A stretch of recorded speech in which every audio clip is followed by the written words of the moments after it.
All right. Yes, it is June 7th, 2021. Welcome to Transformation Tuesday.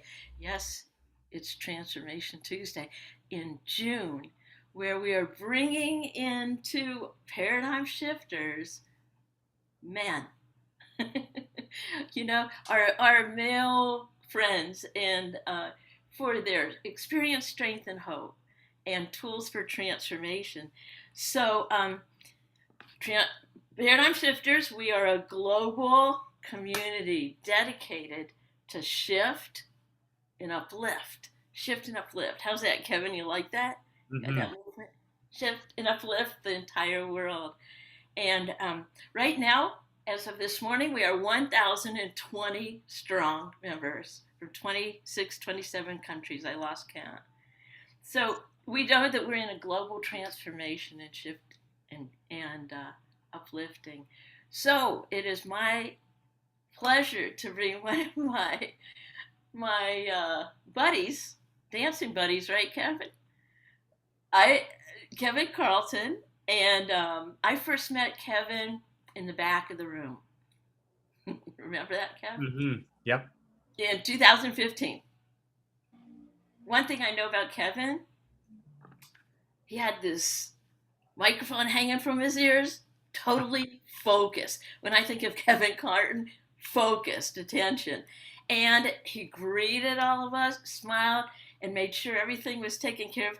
But most of all, Kevin is an awesome dancer. Thank you. Yes. So let me read a little bit about Kevin. There's a couple things and that I would like to let you know before I'm going to turn this over to Kevin. Is that Kevin? You went to St. Francis High School, right? Prep Yep. school. St. Francis Prep. Yeah, was that in Pennsylvania? No, it's in New York. Oh, New York. Yep. Yeah, and then you went to University of Science in Philly. Yes, that was in Philly. And then I met you when you worked for Life Solutions in April of 2015 Hmm. onward, Hmm. and on and on and on and on. And you're doing so many neat things right now. But Kevin specializes in empowering people to discover and live their soul's purpose. I just love it how you uh, claim that. So you began your journey when you took a leap of faith to leave pharmacy school to pursue your purpose, and within just 12 months, he established himself as this budding expert in the personal development industry. Now, I love how you, now as a seasoned spiritual life and business coach with over 7 years of experience, I love it. Kevin runs Soul Legacy Incorporated, and you help people from all over the world transfer their life. And you've spoken in stage in front of thousands of people, and I've heard you up there. It's funny how I remember you in the back of the room, and it wasn't long before you were taking charge at the front and on stage. And some people describe Kevin as a young Bob Proctor and the next Tony Robbins. How's that? So, before we start, Kevin, I would like to ask you a question. Is that okay? Yes, I'm ready for it. You ready? Okay. What's your favorite Bob Proctor quote? Hmm. Hmm. It's a simple one. And the first one that comes to mind is if you can see it in your mind, you can see it in your hand.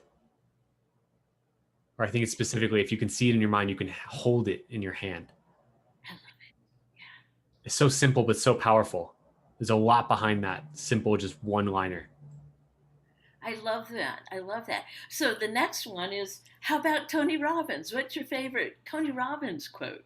I use this a lot in my coaching is repetition is the mother of all skill. Oh, say that again.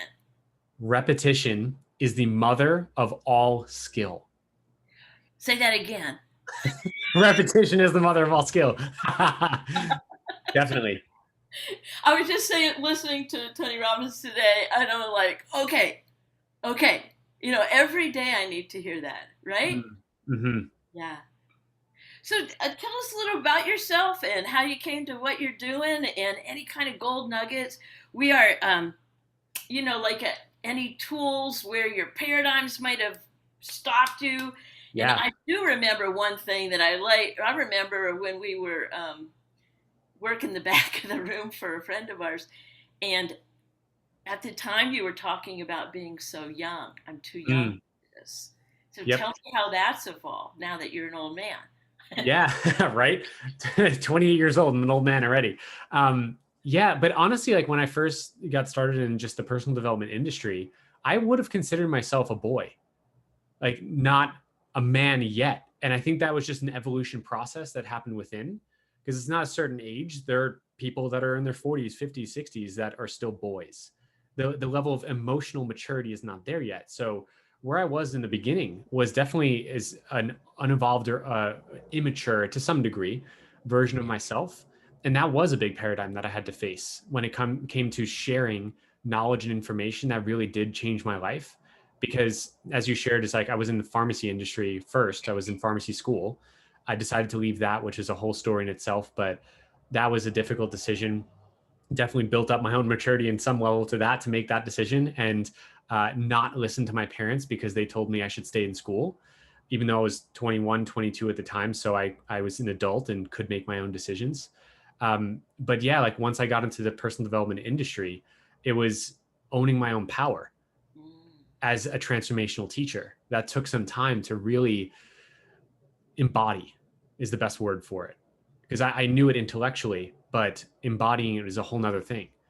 And so there was definitely some paradigms around that. And there's one quote, because you were asked about a couple quotes from Bob Proctor and Tony Robbins, that always rings in my mind when it comes to just transformation in general and shifting paradigms. It's probably the first quote I ever really resonated with when I first started to just read personal development books and spiritual principles, different things. And it's by Tama Keeves, who is not very well known. She's written a couple books, is a transformational teacher herself. And her quote says, with trepidation and relief, I abandon pragmatism for magnetism. I'll repeat it one more time because that then links back to that one paradigm that I had faced of like, I'm too young. So with trepidation and relief, so there's both of those energies. Trepidation, that kind of like unsure, shakiness, like I'm not sure. And then relief is like, oh, like I did it. Like there's that relief, that kind of energy that is just settling or calmness. With trepidation and relief, I abandon pragmatism, the more logical left brain kind of thinking, what's the best or what's right, what other people say I should do. Abandon that pragmatism for magnetism. That electric energy that is just, it's just I mean, you think of a magnet, it's just like bringing things together just so quickly. It's that electricity. And so that's a quote that I hung on to that helped me make decisions again and again and again in my life. Is sure, there's the trepidation, but with that comes relief, and is abandoning that pragmatism so that you can really be drawn to something that you would love. And so for me, like that paradigm that I face of I'm too young, like who am I to teach people? Like I've coached people in their 60s and 70s. Oh Who yeah. am I? Like I'm in my 20s. Like who? And I've gotten that a couple of times. Like who? Like what do you know? You're so young, right? But it's abandoning that pragmatism for the magnetism. It's like I love this work. I love sharing this kind of information that helps people no matter what age, and no matter what age I am. Is that the principles work? Like the laws of the universe, they're immutable. And that's what I really latched onto, is like, yes, it doesn't matter my age. What matters is the information that I share and the inspiration that I give. All of that, like there's a transmission that happens into, it's most, for most people, has been just intellectually, they're getting more information, but the inspiration is where it touches your soul, where it Mm. goes beyond the intellect, goes beyond that pragmatism, and really inspires that magnetism. So that to me is like that one quote is like what has really helped me overcome that paradigm myself. Wow. Thank you so much. There you go. There you go. So tell me more. Tell us more. Tell us more. Maybe about where it is that you're finding yourself now Mm, in this stage of your life. hmm. I feel like I knew you would many, many years ago when you're totally in a different stage. So Yes. I know that you did make a big shift moving across country. Yep. Yeah. That was another shift too. Yeah. Like I lived in New York most of my life. I went to school in Philly for 4 years, but my home was in New York. My family still lives there. Um, my brothers, both my brothers have moved out now too. Like one of them lives in New Jersey, one of them lives in North Carolina, but my parents are still in New York. So that's home for me. But yeah, like I moved to Colorado and that was another big leap of faith, just to move out here. And that was literally like, I think it was 2 months after I started my coaching business. So that was a leap of faith of like, well, is this business going to work to then actually support me and like my lifestyle in this new place? Um, but yeah, that was quite a journey as well. And also still using that same quote is abandoning the pragmatism for magnetism. Like I felt called. You ever heard the call? The quote is like the mountains are calling. I literally felt that in my bones because I love snowboarding. I just always resonated with mountains. Personally, for me, even though I grew up a half an hour from the beach, it just never called to me as much as the mountains did. And so, yeah, like Colorado is home base for me now. So, but yeah, that's where I'm at now, and I've been in business almost for 4 years now, Judy. Wow. Amazing how time flies. It's September. This September will be 4 years. So And what have you found? What have yeah. you found as far as the generations go? Like, Mhm. like I don't know how to say that is like, Mhm. are you attracting more of the youth? I am so interested in what is going on with your age group, the Mm. 20s, the 30s, in whatever that is. Yep. Just for the last year and a half, Hmm. I've been in touch with different generations, but I haven't really heard too much about your generation. Yeah, and actually, even the generation below mine, I think it's Gen Z, because we're Gen Y, the millennials. It's really fascinating to see the kind of awakening that's happening. I've been having more and more conversations with potential clients. Some of them are turning into clients, but there's an interest definitely in more of this information, and not just information, but the application of it, like the inspiration, right? To actually be living this. And so, yeah, like there's more and more people that are waking up, especially from a year and a half ago, or it's almost a year and a half ago now, like from when the pandemic started and like the lockdowns and all that, like more and more people are seeking out information that will help their lives. Like my brother and I, we host a podcast called Science and Spirituality. We just recorded today an episode with a doctor of psychology. Her name is Dr. Kristen Neff, and she has been pioneering research in self compassion over the last 20 years. And while she's in an older generation, but she's finding that more and more people are interested in that. And so there's more and more like grant money for that kind of research. Like there's this whole wave I see that's happening, and more people are catching that wave. And the younger generation for sure as well is like they're seeking that information, especially now with the access to more information, like with social media, with I mean, these magic boxes that we call our phones. You can press, use your fingers to just search up anything and you'll find it. And so, yeah, more and more of them are searching for that. But it's also really interesting too. Notice there's a gap that's happening as well. And I think that's why it's so important to have shows like this and groups like this, like the Paradigm Shifters, to support people in discovering the real depth of this kind of information, not just like a self-study course or something that's just like very surface level information about this, because that you can find anywhere on social media, or like you just do a quick Google search, you'll find an article. But like, does that really cause a paradigm shift? Not so much. So there's this gap of like tons of information, but how deeply is it going in people's lives? So that I really see is like what your group really supports people in, and people are looking for it, especially in the younger generation. Is like there's this the gap is it's kind of interesting. It's not a gap in knowledge, but it's a gap in integration. Oh, tell me more about that. A gap in integration. Yeah. So people have the information, But the integration is where you're living your life by the information that you know. And Bob Proctor talks about this. I mean, I'm sure you talk about this with this group as well, is that you can have the information, but unless you're acting on it and applying it into your life, it's not going to cause a paradigm shift. It's just going to be more intellectual knowledge, which causes more frustration. It's like, I know what to do, but I'm not doing what I know. Ooh. It's that opposite. And it takes some real effort, some real persistence and energy to put into action what you know, because we're overcoming some of those old limiting paradigms, or the nervous system rises up and it's like, nope, like let's stay in our comfort zone, let's not change. And so yeah, it's just that the information is only going so far, so the gap is really the integration. Ooh, I love it. I know what to do. But I'm going to capture that little sentence that you said. I just, I can can say you it again help if you me? like.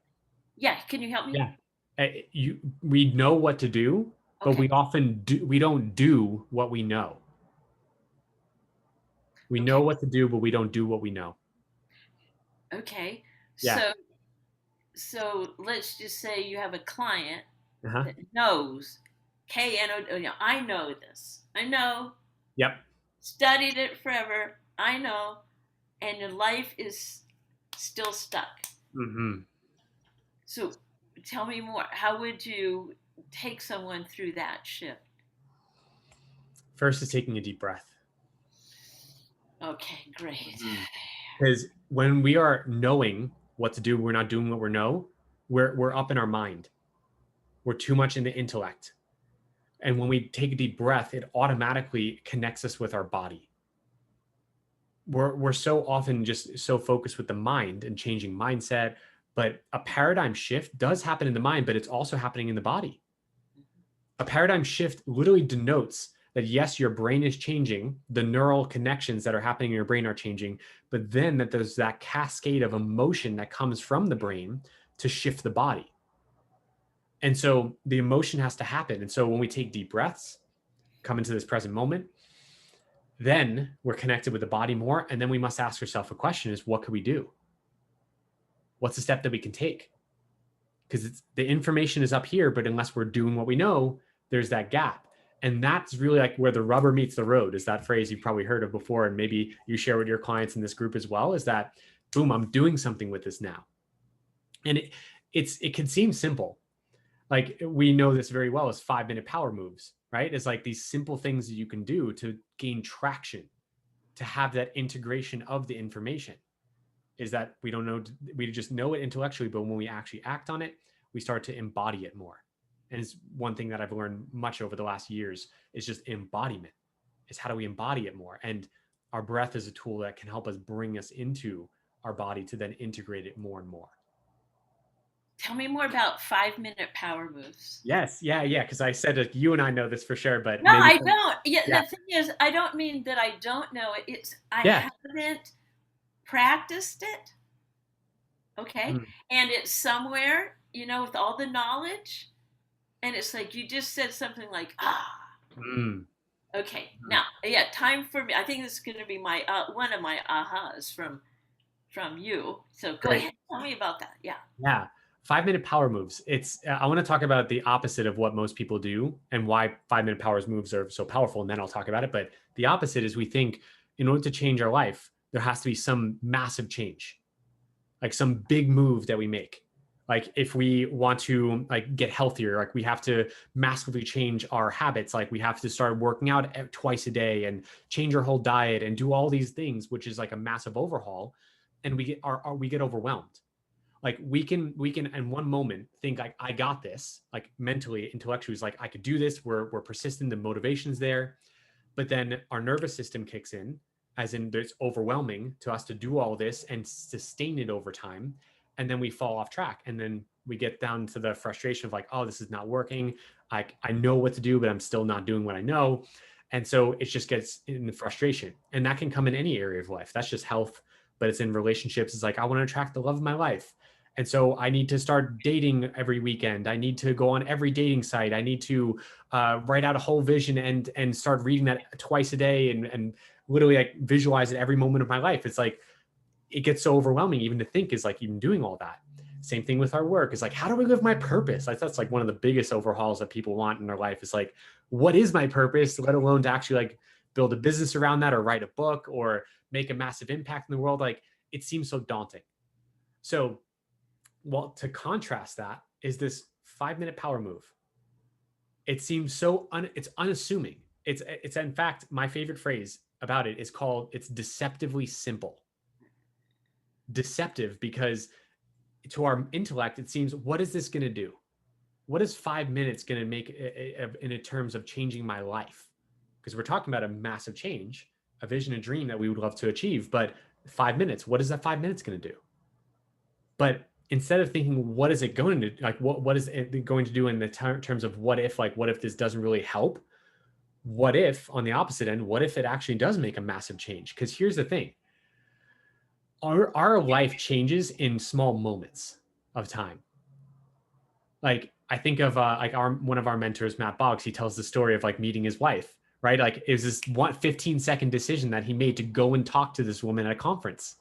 And it ended up being his wife. And now they have 3 kids together, and it's the love of his life. So like these small moments that change our life. And so 5 minutes can be a massive change if we perceive it as such.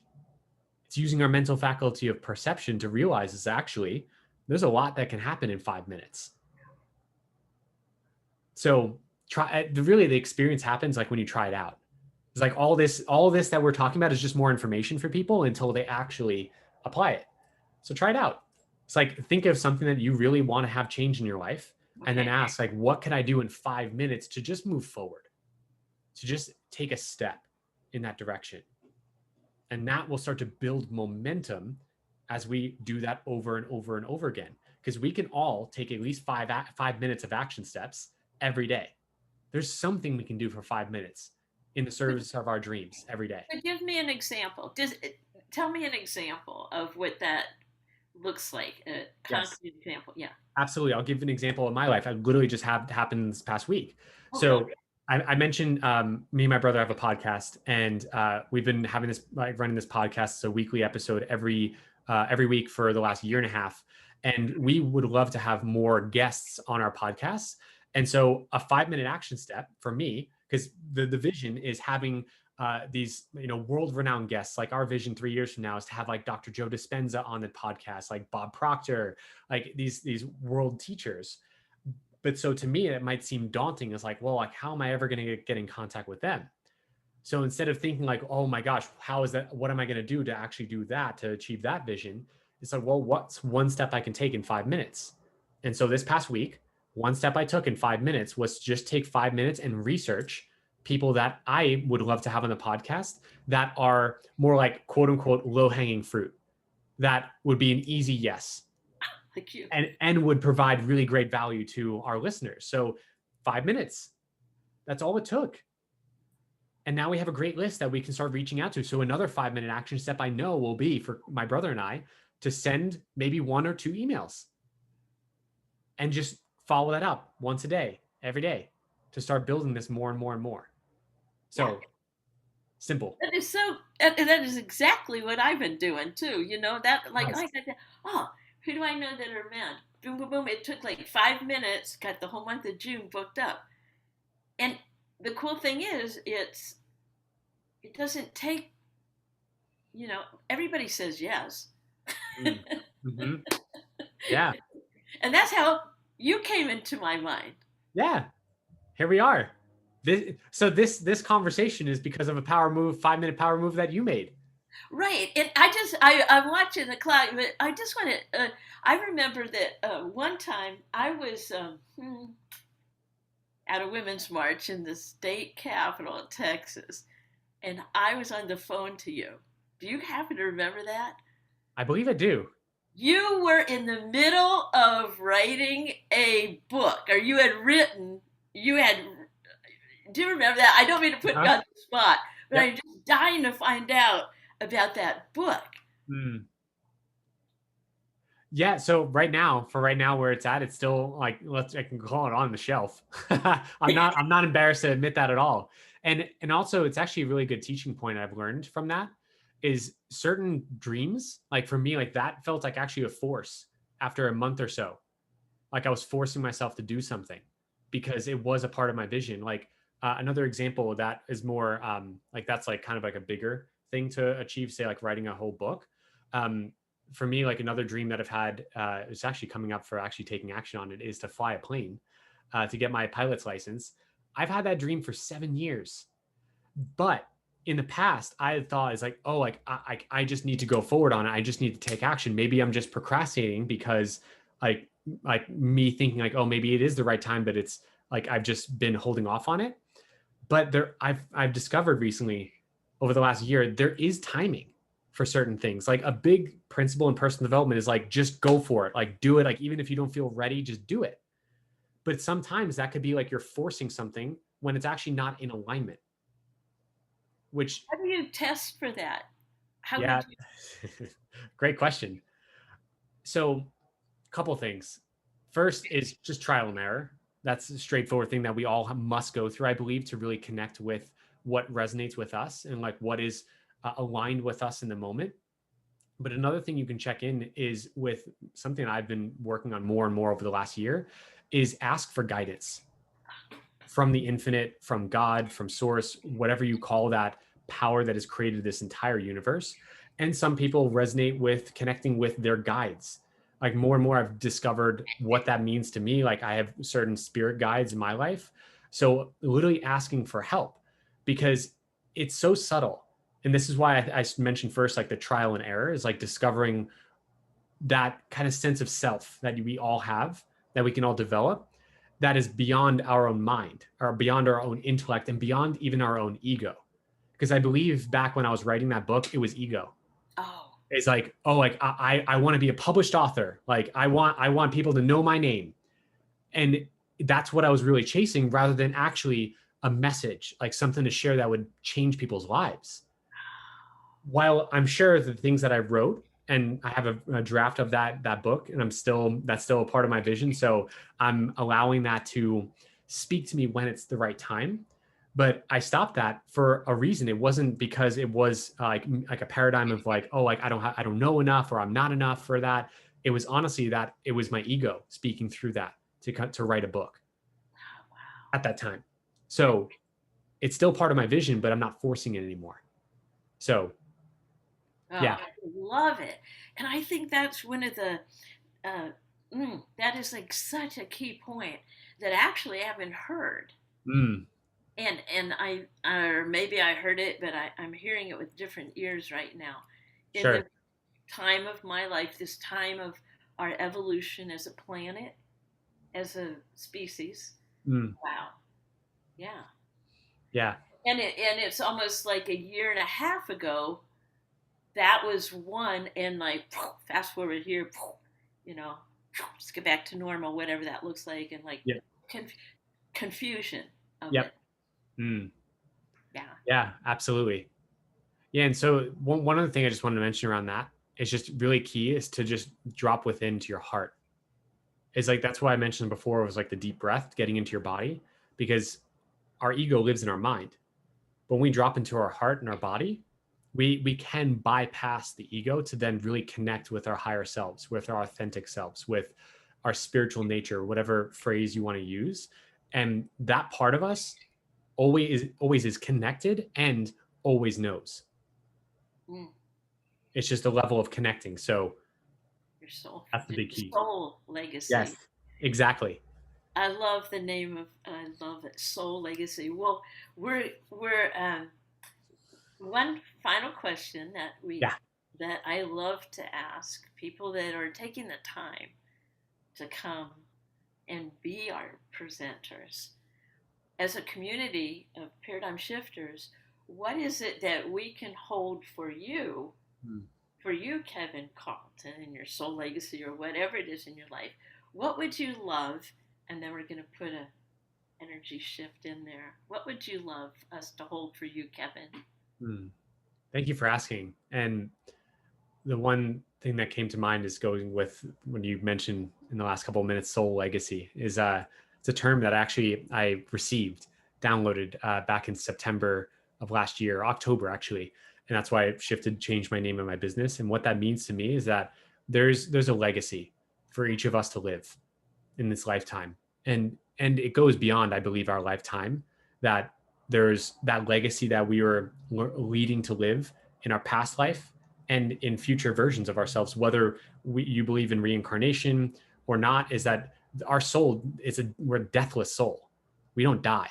We just transition. And so it's our legacy that we're leaving. And so what you can hold for me in my unique business, I support people in doing that and actually living their legacy in this lifetime. But I think the overarching thing I would love for you to hold is that more and more people are waking up to their legacy, whether that is in supporting others in in a business or not, or maybe it's a book. But even if it's to just the point of living a legacy where you share more love with the world, it doesn't matter. But just sharing that, like, our world needs it more now than ever. And so I'm holding this with each and every one of you listening, and you too, Judy, you, Lynn, like all of us, is to hold this light, really this fire, really, of a legacy that we're all leaving, that we're all connected, we're all awakened with our own soul's purpose. Yes. All right. Well, here we go. Getting some energy going here. All right. I'm going to put it all up and we're going to shoot it up to Colorado. All right. You ready to receive it? Yes, I'm ready. There you go. You got it, Kev. Well, thank you so much. I can't tell you how much this means to me to reconnect with you on the path. And I thank you so much for being a part of us. Yeah. Welcome. And thank you too, Judy. This is amazing. Amen. Okay.